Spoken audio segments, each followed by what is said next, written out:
Good evening, Facebook, and welcome to Wednesday Night Wellness Live. I'm Dr. Andrew Merrill here at Nightlight Chiropractic in downtown Orlando, and this video that we bring to you each week talks about common conditions, common themes, common topics, and tonight we are talking about a variety of things, but I'm going to summarize it all down. So first of all, happy Masters Week, right? It's Masters are starting tomorrow. It's kind of different from their normal April schedule, and God knows I wanted to talk about golf here with you this evening, but I'm not.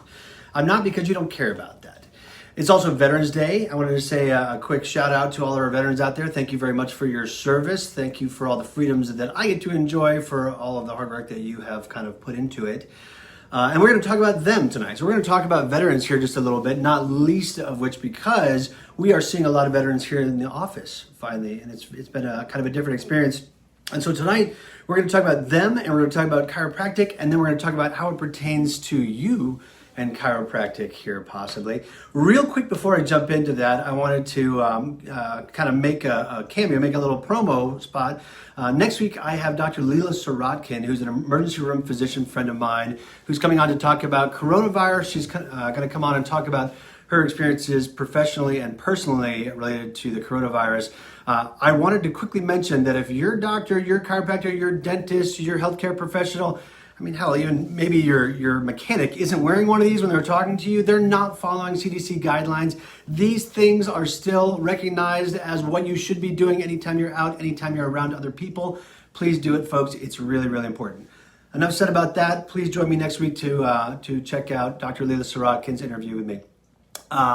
So tonight we're talking about a study. We're talking about a study that was published in 2018 in the Journal of the American Medical Association, their network open. Basically, it's a free resource that they have, public journal for them.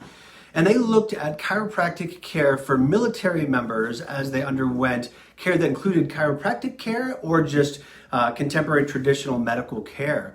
And very, very interesting results that they found. So they took 750 military personnel with low back pain. So it's one of the largest trials that we have anywhere, really. And the mean age, I think, for these folks was about 31 years of age. About 23% were female, but I'm getting ahead of myself here just a little bit because the summary finding, without going into it, but I'm going to go into it, but without going into it too much, basically what they found was it's the strongest evidence to date that chiropractic care is safe, effective, and results in high levels of patient satisfaction. It's the strongest study that we have to date proving this. And we did this with our vets first, which is fantastic because, like I said, it's only recently that I've been able to treat some of these veterans in our Central Florida community here. We have two different VAs, kind of one on the north side of town and one on the south side of town. And it's only been recently that they've allowed some of these veterans to go outside of their normal scope, outside of their normal treatment guidelines to start treating with me. And I think our results have been fantastic. But let's talk about this study more importantly because this looked at a lot of people, not just the handful of folks that we treat. So back to you, though. So 20% of Americans struggle with lower back pain at any given moment, right? There's a good chance that you're going to fall into that. It's something like 80 or 90% of people at some point in their life have lower back pain. At any given moment, though, we're talking about 20% of Americans. A different study from JAMA looked at 2.5 million U.S. patients basically each year and basically found that 1.2% of people with lower back pain ended up having surgery, right? Not a lot, right? If you have lower back pain, chances are good you're not going to get surgery for your lower back pain. But what they also found was that it ends up costing about 30% of the dollars, right? So 1% gets surgery, but it ends up costing 30% of the dollars for this 2.5 million patients per year that we're seeing. And so they wanted to find an alternative to care for these military vets that's much more cost effective and safe, right? So let's see, where am I gonna go with this? The current medical care, right? So let's talk about the current medical care that they were using first, and then we'll get to what they added and kind of what the results were.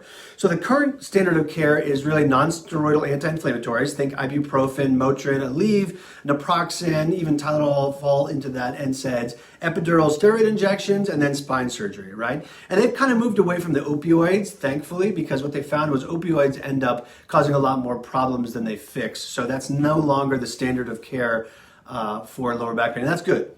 All right, so let's look at this study in more detail. Like I said, 750 participants, average age 31 years old, 23% were female. And what they did was they took these participants and they put them into two different groups. One got 6 weeks of traditional care, contemporary medical care. So that's NSAIDs and maybe some rests, some ice, and then potentially injections or surgery. And then the other group got all of that, plus they added into the front line of that chiropractic care.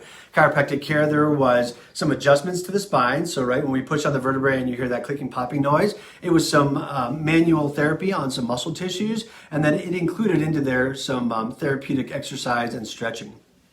And somebody in here already dropped in there, a friend of mine and a friend of my father's actually, Dr. Morgan was the chiropractor at Walter Reed way back when. And so he's known for a long, long time that this stuff all works, but I digress. So what they found was that at 6 weeks, 12 weeks, and even 24 weeks post, the patients receiving chiropractic care in addition to contemporary medical care had better outcomes. They were happier, they reported less pain, and they reported needing to take less pain medication. These are all fantastic outcomes. These are the outcomes that we're looking for when we're treating, not complicated lower back pain.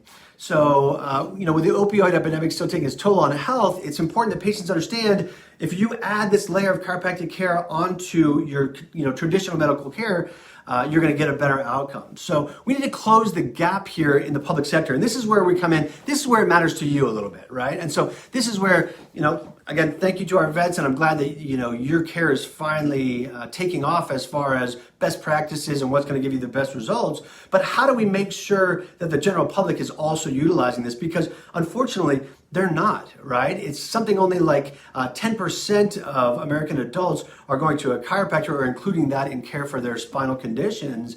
And we need to figure out what the disconnect is, because if we know that it works better than traditional care, but it's not being included, what's going on? Why? Like, where is the gap there? Where's the knowledge gap there?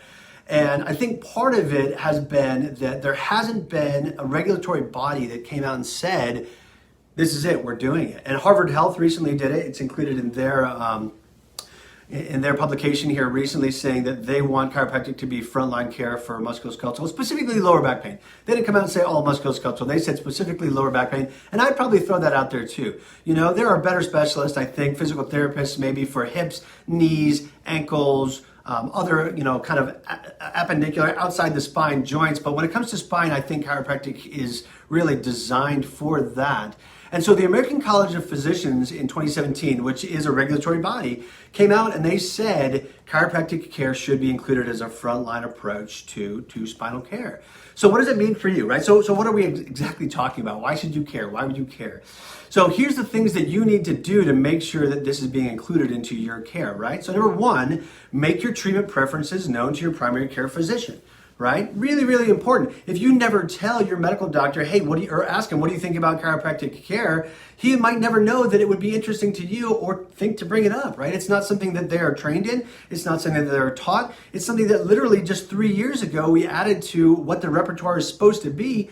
Many of them might not even know that. So voice your opinion up front. If possible, I'd like to try a non-drug treatment approach first. Very easy to do. Nobody's going to bat an eyelash at that. It's not going to be weird. It's not going to be antagonistic. In fact, your primary care doctor might say, wow, why didn't I think of that? Number two, always ask about the risks and benefits of the care that you're receiving, right? So I'm just revamping our website here a little bit to talk more about adjustments in chiropractic care, because there is this weird concern about the safety of chiropractic care. And it is 100 times, literally folks, listen, it's 100 times safer than taking an NSAID. That's crazy. A chiropractic adjustment is 100 times safer than taking an NSAID, and that is important to you, right? So always ask about the benefits and risks of treatment. Third, don't be afraid to ask what therapies are backed by research and what treatments medical advocacy groups support. So again, really important to understand some of the stuff that chiropractors too, some of the stuff that chiropractors and medical doctors are doing are stuff that really have been left behind. These are dinosaurs according to the research, and they shouldn't be being done today. But if you didn't know any better, if the doctor didn't know any better, if they don't stay up on some of this research, they would never have known. So if you ask them what therapies are backed by research, they can go back and maybe get you that research, or you can maybe do your homework. Again, I'm a huge fan of pubmed.gov. If you type that in, pubmed.gov, you have access to all of the different research that they might have access to, and so therefore you can make better decisions about your own care. Anyways, that's all I have for this evening. If you have any questions, concerns, comments down there in the comment section, I am going to be looking at this comment section all week. Again, a wonderful, merry Masters week to you all. Enjoy some golf on TV if that's your thing. Otherwise, thank you very much to our veterans again. I hope you're in the middle of a wonderful week. I hope it's just fantastic for you. We have like a hurricane coming through Central Florida here or something. It's just more nonsense. 2020 can't end soon enough. Please join me next week as I interview Dr. Leela Sirotkin regarding coronavirus and her experiences professionally and personally. Otherwise, I will see you next week. Be healthy and good night.